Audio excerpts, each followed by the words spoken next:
Bike का काम करवाने पर भले ही 1-2 हज़ार लग जाएं, कोई परवाह नहीं होती, लेकिन जब बाइक की ट्यूनिंग करने के लिए पेट्रोल निकाल रहे होते हैं ना, तो कसम से जान निकल रही होती है। छोटे बच्चों को कुछ खिलाना पिलाना भी किसी चैलेंज से कम नहीं होता।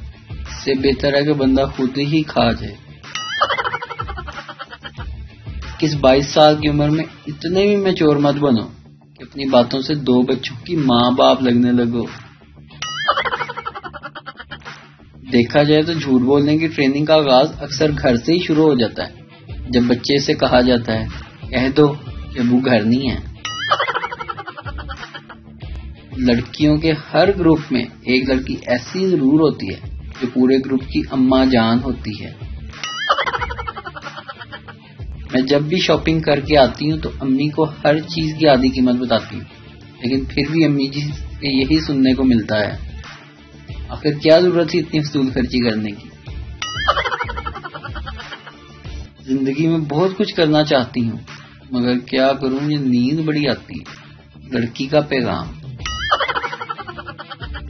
एक लड़की दूसरी से, यार मैं मोटी हो गई हूँ ना। दूसरी लड़की, हाँ थोड़ी सी तो हो गई हो। पहली लड़की, दफा हो, तो खुदा मोटी, इसीलिए तुझे सब मोटे नजर आते हैं। वीडियो देखने का शुक्रिया। लाइक कीजिए हमारा पेज NTV उर्दू और वीडियो पसंद आए तो जरूर शेयर कीजिए।